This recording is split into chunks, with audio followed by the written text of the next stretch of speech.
Welcome to Zerothreetwo Conversations, the podcast where we talk to creatives, see how they live, and how they do their work. I'm your host, Carlo Villarica. This is part 2 of our Spark Fest series. If you haven't listened to part 1, well, you don't need to listen to part 1, but to get a better idea, to get more of a sense of the whole Spark Fest conference, go ahead and listen to part 1. You can even listen to part 1 after you listen to this one. You can check your podcast app or just listen to the previous episode of Zerothreetwo Conversations.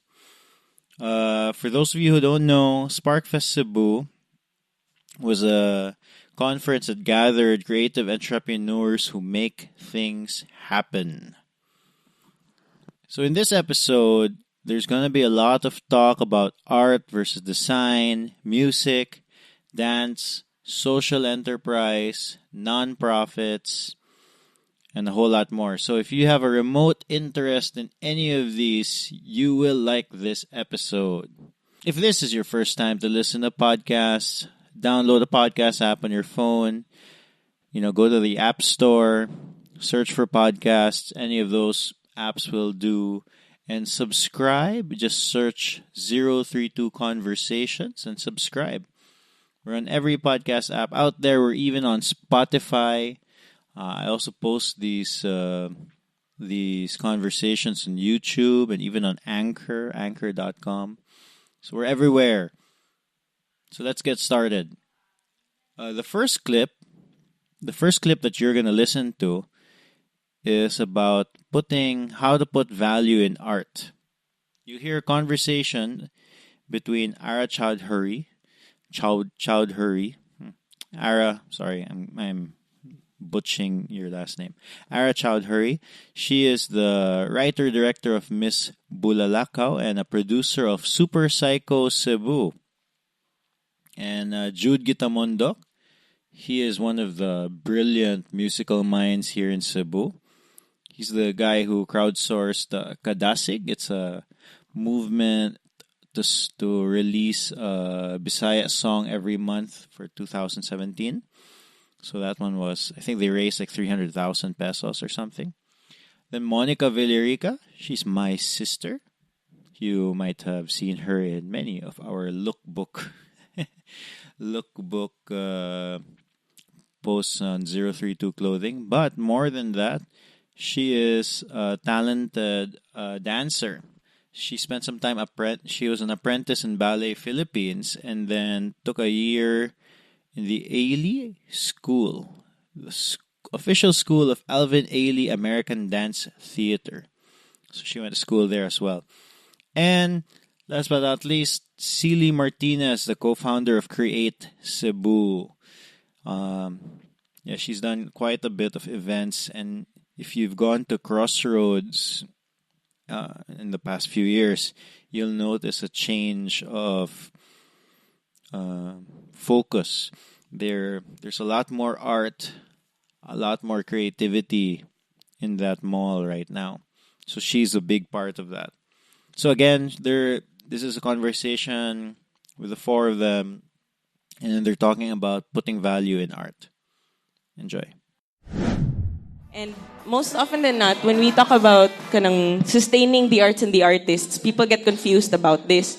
When we talk about design, of course, it's you have a client or you have a problem that you need to solve. But when we talk about the arts, it's expression or shit. So I wanted to ask, what is the market value of shit in your particular fields?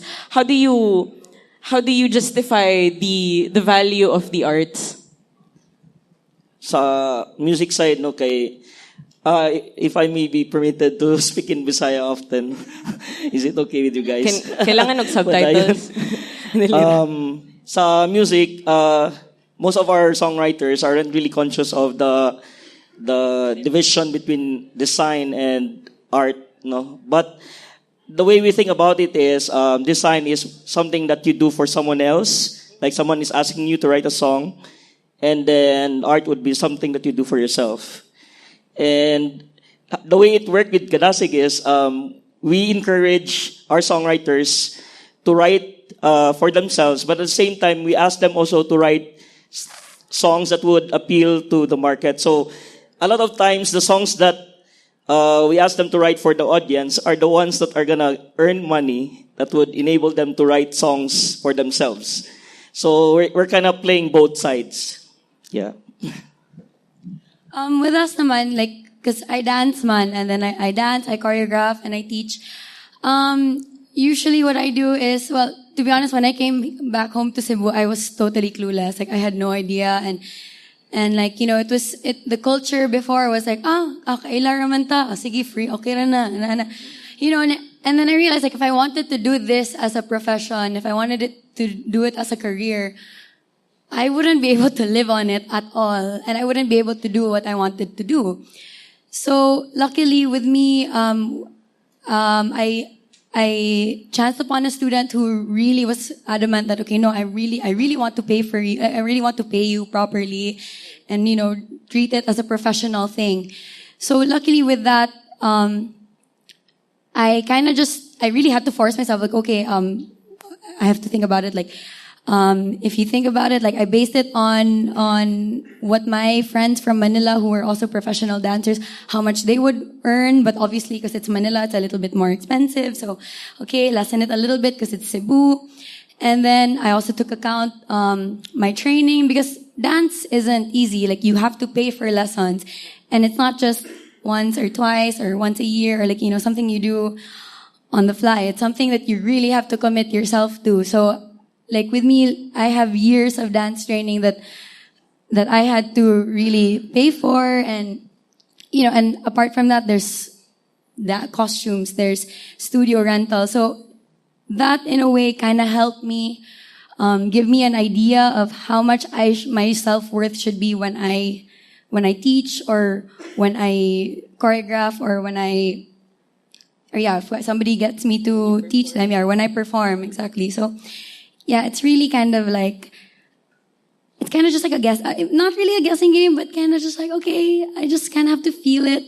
But that's the struggle there. Like, I didn't know how to do, like, there wasn't a plan. Okay, this plan A, plan B, plan. No, it was just like, you just have to figure it out kind of thing. So, yeah. I think for us at Create Cebu, it's a little bit different, right? Because we're not, I mean, maybe we do art personally, but what we're doing with Create Cebu is really thinking about what does the ecosystem look like, right? So how can we work together to try to figure out how do we build a more authentic Cebu, a more creative Cebu, and be able to support people like Monica, Jude, Ara in the work that they're doing, right? And so I think one of the things that we had to ask is, what is the value of creativity for the people that are living in the city, right? Like, does having something that's not purely commercial, right? Something that people really care about, is there a value attached to that, even though we don't necessarily know what it is, right? So for us, I think we're still trying to figure out, okay, maybe the best way to articulate that, but I think one of the things is it's the authenticity, right? So it's being able to say, okay, there's stuff that we do that we really care about. We have original thoughts. We have things that we want to say. And then if all of us come out and say that, then it makes the experience richer for everybody involved. And so the way that we do that too is, for us, we try to figure out, okay, how can we support artists? How can we support the arts? By being kind of the translator. So the ones that say, okay, you're really focused on making this work, then we can be the ones that look then at the potential audience, at, being able to come up with a pitch, right? So we can then market that, find an audience for it, and then try to figure out what is the business model for how we can take it forward. Whenever we attend festivals, it's always presented to us na as independent filmmakers, we have to look at what other independent artists are doing in other countries. And usually there's a step A, you work on your own craft. Step B, look for an agent. I'm like, asa ra mga agent sa Cebu. So it's what you're saying about Create Cebu is like you're building sort of that. Kana siya nga, you're supporting that need. You're the guys who are like linking people to each other. Yeah, we're trying to, right? So, but one of the things, like, we always say it's not going to happen if it's just us, right? So we exist in an ecosystem, right? So one of the things Tina was talking about this morning is what is the ecosystem for entrepreneurs, right? Like, where do you go when you're first starting a business? Can you go to the government? Can you go to crowdfunding platforms like Spark Fest to raise initial capital? Can you go to angel investors, right? So there's a whole ecosystem kind of that supports people who are trying to start up their work. For the arts, maybe it's not that easy, right? So something like the Spark project, then one of the things we're super excited about is Jude actually crowdfunded off of Spark project. You could talk about that maybe? Yeah, because Cattski started out as a crowdfunding campaign. Really, thanks to Spark project for supporting us. But the idea was we want to use the attention na nakuha sa Hasula Serie album. We had this album that was gaining so much traction, so much attention, and we want to capitalize on that so that we were able to raise funds to come up with the next 10 songs that we were going to release. And that's what we did. That's what exactly we did. We raised around 300,000 after our crowdfunding campaign, and then we were able to produce one song per month for the rest of the year of 2017. And now it's been doing so well. We're on to our future projects now. We're aiming at producing an album for a specific artist this time, not just a single release, but an album.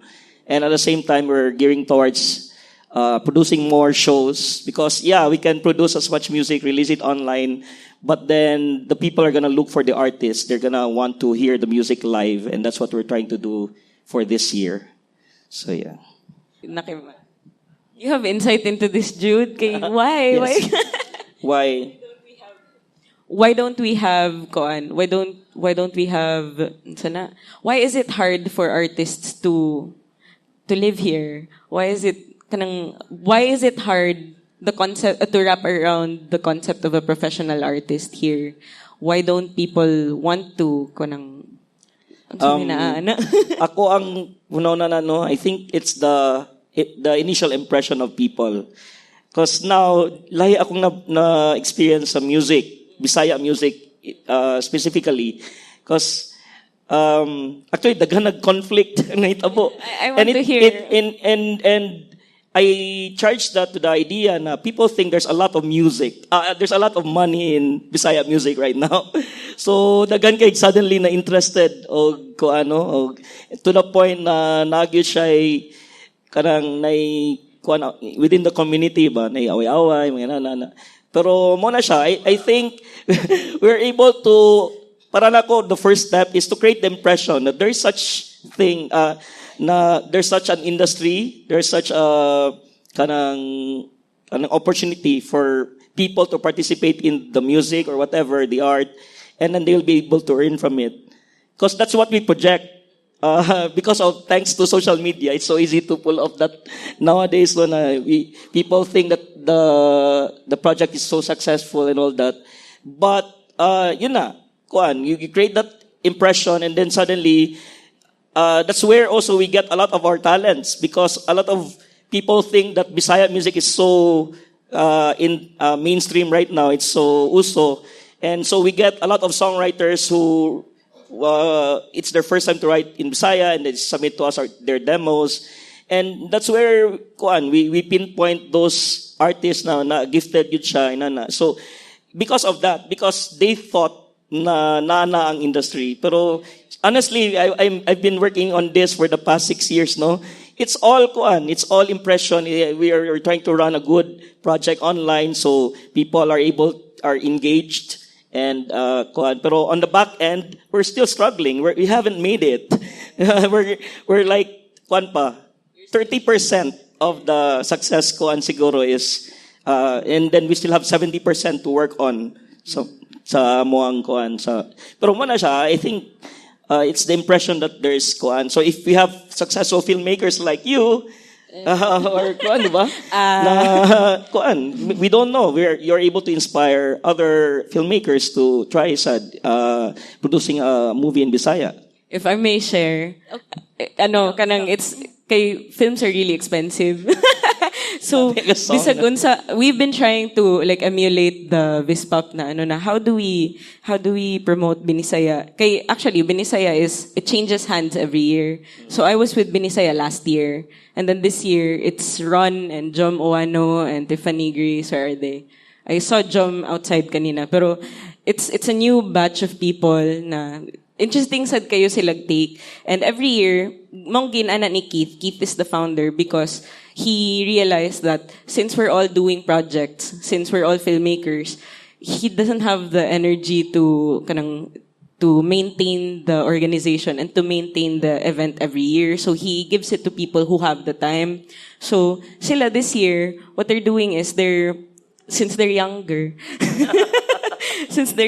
they're really capitalizing on internet, what they know about social media. And we didn't have that last year. Kanang wala mi kabaloon saon na what they know, murag wow, this is what memetics. Unsa man na, murag amazing kay siya ba. And I think na because film is so expensive, bisag unsa pa na mo hatag nga impression nga kanang our films have made best 100 films in the Philippines for 100 years, blah, blah, blah, and nobody cares. Because it's too expensive. Like, I want to be a filmmaker, naidagan kay mo message na ko nga, pwede ko pa-appeal sa inyong films, kanang pwede rapist or something. Yan ko kay kanang, pwede, but we don't have rape films right now. So, what we do instead is kanang, what I have noticed is that film festivals like the Sinulog Festival gets a lot of films made just by the first prize, 100,000 pesos. So people think na it's okay for me to invest because I'm going to get an ROI. And that's the struggle for us na filmmakers who've already made feature-length films. How do we convince local investors that our films are not, we're known in Manila for kanang artistic films, for art house, and not for commercial films, not for Star Cinema ilk. Nabisag kapila pa may mag-pitch sa ilaha, moingon sila nga, Cebuano sensibility so weird. Moingon sila ba? But we show the films, we show Super Psycho and locals get it. They don't. Nya ko this is why Star Cinema doesn't make a lot of money in Cebu. And kanang I want to know if this is something that happens sa inyong mga koan. Like at what point does your art survive by just kanang people coming in and saying na they want to become filmmakers, they want to become dancers. At what point do you get in kanang agents or champions, or how do you get business people interested in shit? So one of the things I was thinking as you guys were talking was there's something they talk about in terms of the market, right? So if you look at a city like New York, right, it's a place where people go to consume art, right? You have all the galleries, you have Broadway, you have all of these things, but it's not necessarily where you want to live if you're an artist. Right? Because it's not necessarily the best place to produce art because the cost of living is so high. So that's also kind of something that we've thought about. Where does Cebu fall on that spectrum? Is it a place where we have all of these amazing creative people and we produce art, but maybe the market isn't necessarily here? And so that's a conversation we've been trying to think about, right? So one of the amazing things with the internet and one of the amazing things with globalization is that we are not confined just to the physical space that we live in, right? We can access ideas from other places, but that also means that our ideas and our work can travel far beyond our immediate borders. So I think when we talk about ecosystem also, I think that's one of the things that we're thinking about because I think there's no denying the quality of the work that's being produced here, right? But the question is it actually reaching its audience? Or another thing is, can we then, look for markets that don't exist right here, but while we're doing that, develop the local audience, right? So maybe people who wouldn't have normally thought that art was viable or thought, hey, let's go see Gugma Giatay, right? Or let's go to a local show, let's go to a screening. The fact that all of these people, like you guys, are making all of this stuff and making it more accessible to the local audience is then going to have a spillover effect, right? So the fact that Wongoys was topping the local charts, right? That's amazing. Way pakpak diha. So this is the first With- time that it's ever happened Topping the charts with a Bisaya song. with a Bisaya Yes. song. There's still that distinction. For this next clip, you're gonna hear Jude and Monica talk about how to reach a wider audience. Monica talks about her collab with Tutu Tango and Vincent Echo, and Jude Gitamondoc talks about his start or some of the things they thought about before starting Vispop. Here's the clip. It took a long time for us to get to this point na nauso siya and all that. Pero yeah, kuan yun. You really have to deal with it one problem at a time. Like the first problem that encountered sa Vispop was convincing first the young people to write Bisaya songs. That was the first hurdle. That's why in my proposal, I knew that there was gonna be a workshop element to the campaign. Back in the day, wala pa tong kanang Philpop na bootcamp. Wala pa na siya na idea. We were already doing that with Vispop. We had a songwriting contest that had a workshop component. Because ang amo ang giingon na to is, we do not wait for the entries to come to us. We go to the people. And because we're looking for new materials, new kind of music, new kind of genre, so we really aim for the young people because those people are the ones who have the fresh ideas. We cannot expect the old guys sa Cebu Pop to come up with a Vispop song that we were looking for. So we really had to reach out to the young, and that's what we did with the workshops. And then finally we were able to do that. So then we had the songs that sound young and sound new, Bisaya songs. And then the young people who were the audience, they heard the songs and I can actually like this Bisaya song. And that's how we we solved the second hurdle, which was convincing young people to listen to Bisaya songs. So murag kuan siya. If you ask me, did we have a grand plan? Everything is no, we didn't have. We were just conscious. We were very aware of what were the problems that we're gonna encounter if you're gonna do this kind of a project. So yeah. I think, so with us, like there have been efforts to try to really get dance to a wider audience.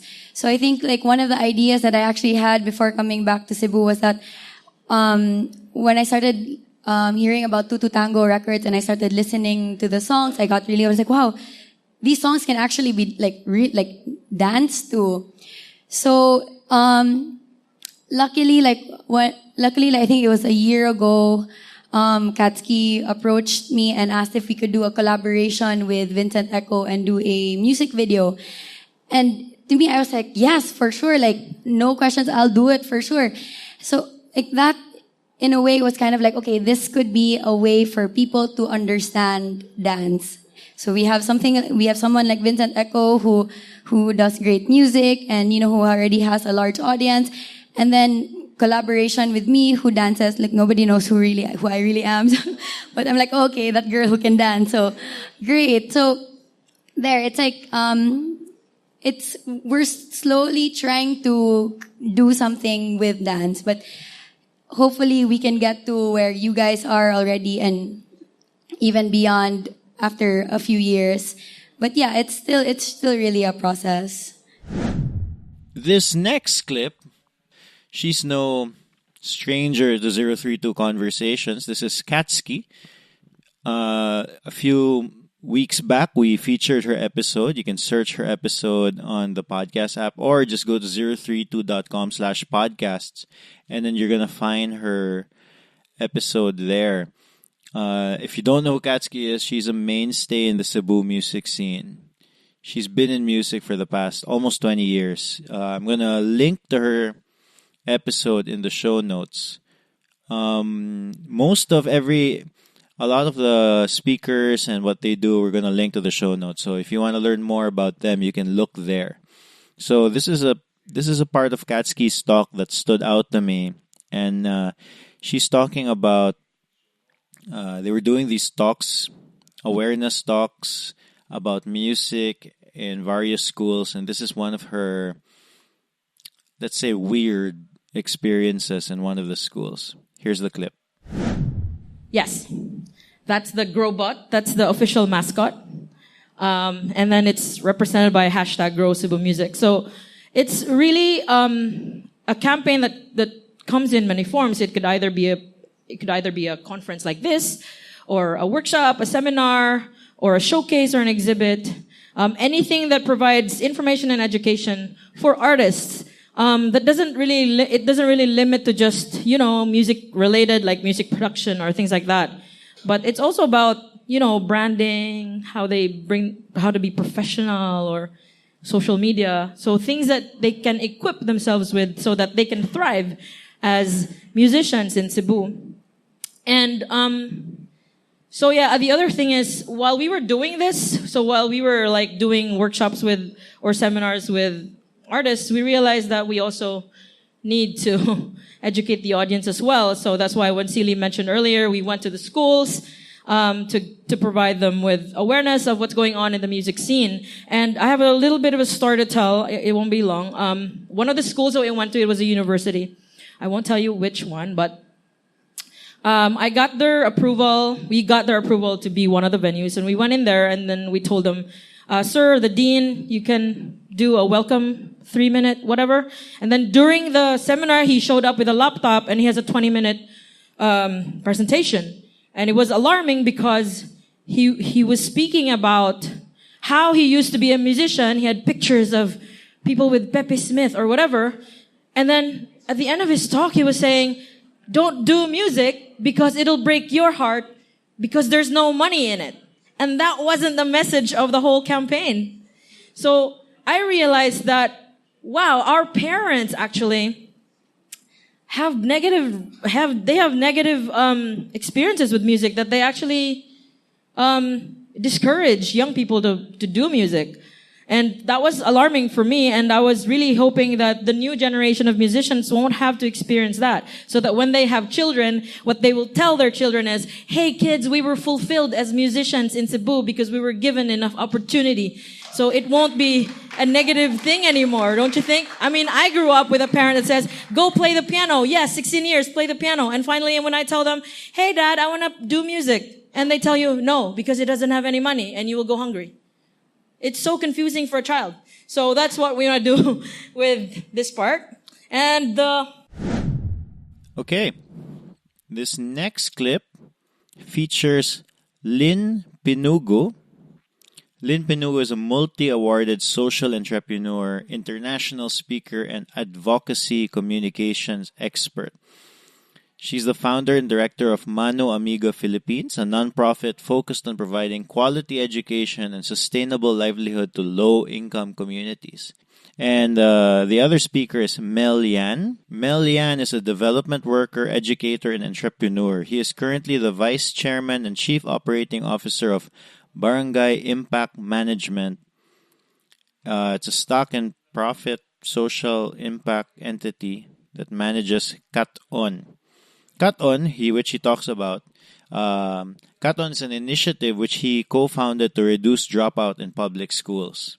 So the two of them, they're both in like social enterprise, nonprofit. So they talk about, they're trying to make a difference in the world. But one of the biggest challenges is, how do you make people care?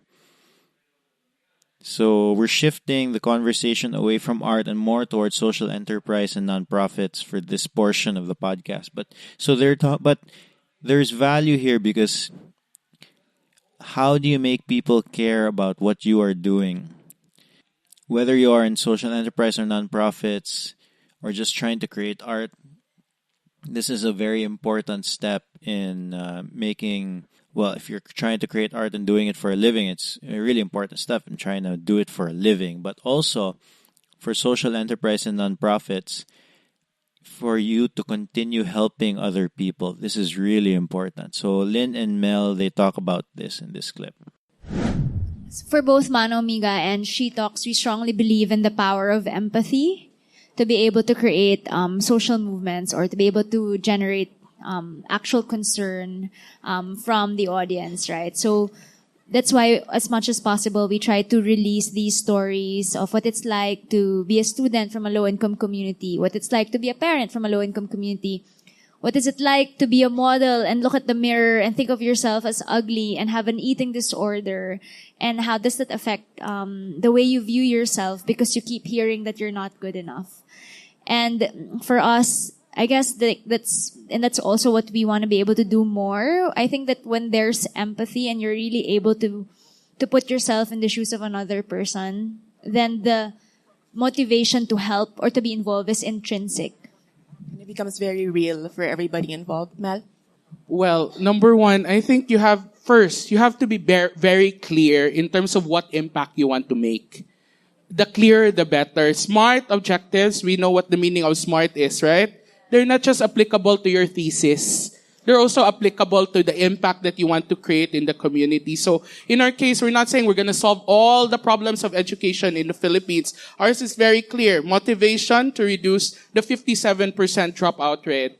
Number two, you have to be clear in terms of how do you want the audience that you're targeting to participate in your call. So your call to action has to have a very specific action requirement from the people that you're reaching out to. So sometimes, okay, let's do this advocacy. Is Facebook like enough? Sometimes it is. But is that enough? Or you, please give me a heart. Okay. So, but is the heart enough? You have to be very specific in terms of, okay, I share with you your vision. I agree with your problem. I want to contribute to the impact that you want to create. How can I help? And the easier or the more concrete the action that is required from the group that you're talking to, I think is probably one plus factor of how to create that social movement, because people want to do something. Okay, so the next clip features Cham Lopez. She's a full-time soldier ant at the Anthill Fabric Gallery. If you guys haven't heard of Anthill Fabric Gallery, come to think of it, they were probably one of the first one of the first companies that we featured in Zerothreetwo way back in 2011.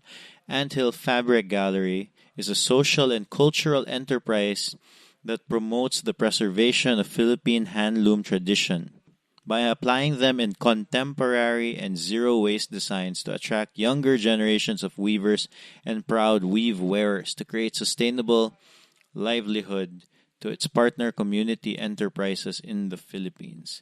So it's really cool. So Anthill Fabric Gallery, they go to these weavers all over the Philippines, and then they find ways to give these weavers livelihood by creating fashionable designs using these weaves. In fact, a few years ago, Zerothreetwo collaborated with Anthill and created some pocket tees. I wonder if we should do that again. So Cham Lopez, she's one of the ladies in Anthill Fabric Gallery. And then, as you can tell, the environment is a big focus for them also. So they have a zero waste program. And then she talks about that. This is helpful for me too, because, under Zerothreetwo, we do fabrics also. And, there's a big chunk of that really is, I'm sure, just not used anymore. So this is interesting to hear and something that we're going to try to do in the future. So here's Cham Lopez talking about their zero waste program in Anthill. So one of the program is for this year. Actually, we started this late last year. Is a zero waste program. So while we're doing our production, we noticed that there's been pile of scraps of fabric na mga last cuts na unused, and we're not able to use them. And we don't want to throw them away because every inch of the weave actually murag pinagpawisan, gihaguan na sa mga weavers. And throwing it away is just like us wasting their time on making this. So we did this Pamana collection. So one of the design is this skirt. So instead of throwing this away, we upcycle them, we use them into something else, and we create a new way to make this this waste come to life. So we actually also partnered or asked donations from different industries or designers here in Cebu to donate their scraps to us. Mind you, we have already collected 2,000 kilos of scraps in less than a year. And for now, we only have like 25% kanang nagamit lang namo. So imagine that. What more ang katong mga company and MEPSA doing production, those other designers that we haven't tapped yet, where do they throw their scraps? Where do they throw their waste? Maybe you don't mind now, but think about it. Where does it go? The next clip is of Carlo Delantar. He's an award-winning social entrepreneur and is the country director for Waves for Water. Waves for Water is a global nonprofit providing access to clean water. Carlo actually really impressed me because you could see, based on his talk, that he's really on the ground. He's really pushing Waves for Water all over the Philippines and is legit providing water to places that need it. Most of his talk was showing what Waves for Water was doing, which was kind of difficult to summarize in a few minutes in a clip. So here he talks about the urgency needed when helping people. So I'll run through two main programs that we do. One is disaster response. Kisay kinumdun sa Typhoon Yolanda. Of course, everybody knows Typhoon Yolanda. We were all affected. It's not a question there. Our family, everybody was affected. Then I realized, timing lang, we were the fortunate ones in the city that we weren't that affected. No, we got back to our feet and we did something about it. But we realized that there was red tape, there was a missing link, there was a gap. People were saturating one part of the Philippines. Tacloban was one. No. And there were so many forgotten pockets. Cebu, I was super, super happy that weekend during Typhoon Yolanda. That following weekend, everybody went straight up. Up north, went to Bogo, all the way down Bantayan and helped out. It was so nice to see everything, but it was so bad in terms of logistics because it was traffic, no? And that's something that's very important for nonprofits. Time is of the essence. How do you cut red tape? How do you do your job without, going through all these bureaucratic process? And that's what where I come from. Waves for Water is built on, we come from a surfing background. No? I hope I don't get banned from Spark Fest to saying this, but cut the bullshit. Do the work. Now, 3 weeks without food, you die. 3 days without water, you die. Right? So there's some time aspect there that people need to know about.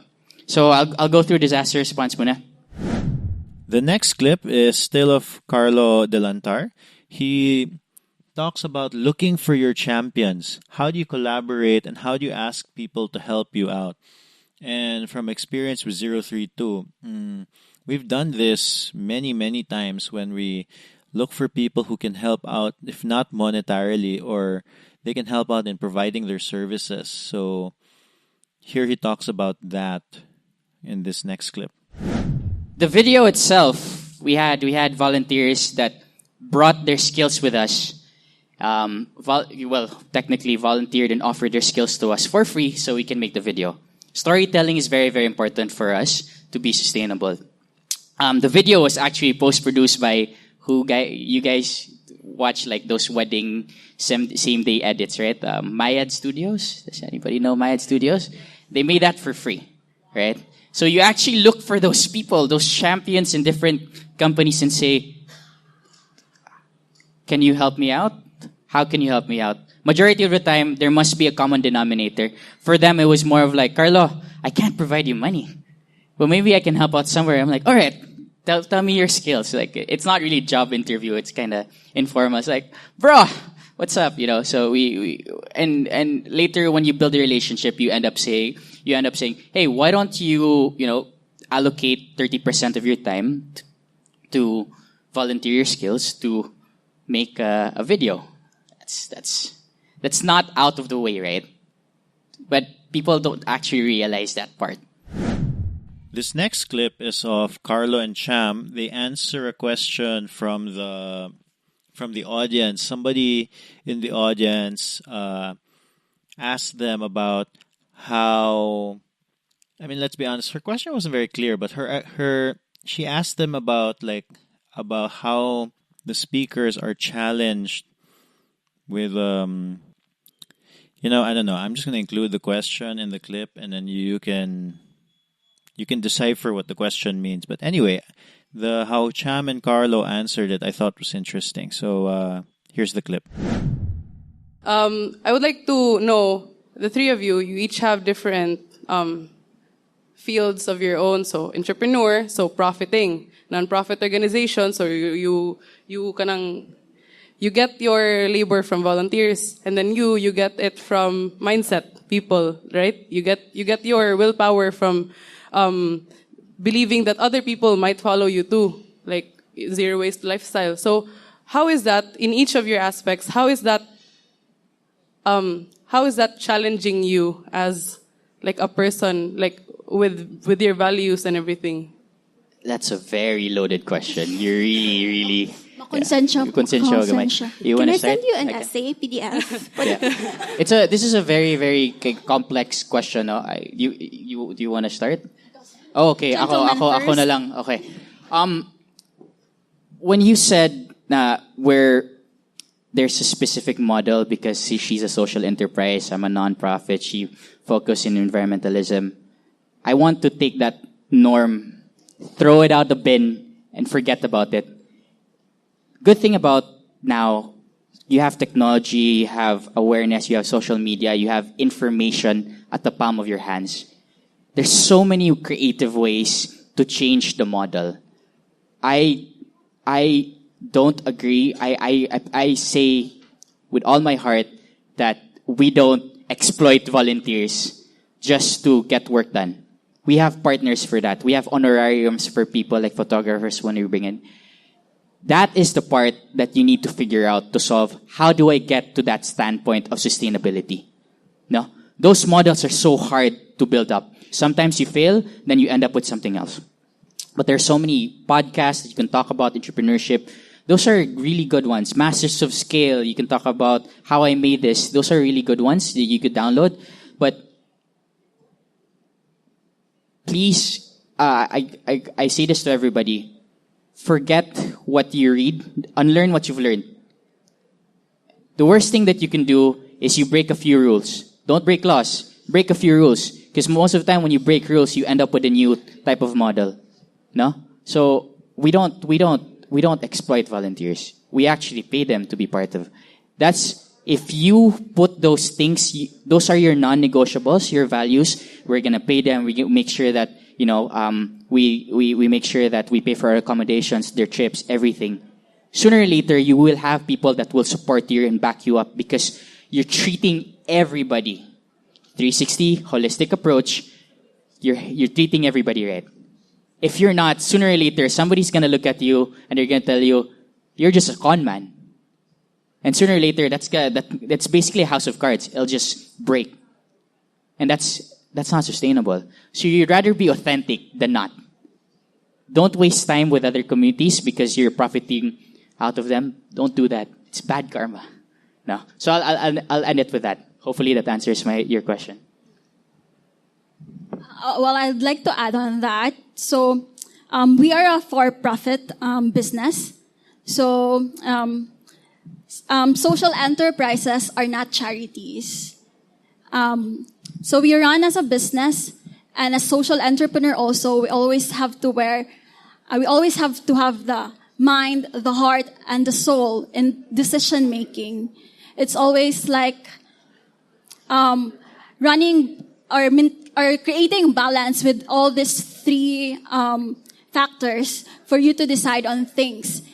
And as what Waves or Water said, the clearer your vision, the clearer your mission, the clearer your intention, the more parang shoot to the star ang imong effect because you know where you're going.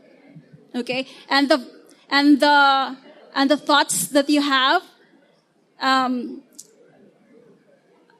you just always have to go back into your why and into of your intention of why you actually put up the enterprise.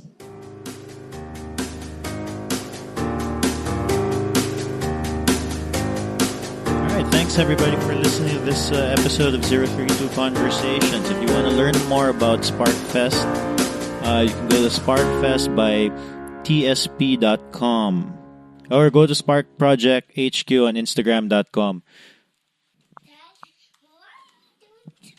To the microphone. All right, I'm going to try to keep this fast while Buddy just walked in. He woke up early. If you enjoy this podcast, share it on social media or leave a review. It helps us reach more listeners. Subscribe to the podcast if you haven't yet. The music is by Audionautics. Buddy, why don't you say something before we say goodbye? Goodbye. Say goodbye. Goodbye. All right, goodbye. This microphone. Daddy, I want to read this microphone. No, get this one. Okay.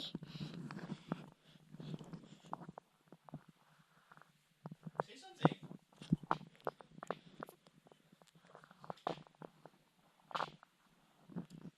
Okay, I'm going to stop recording.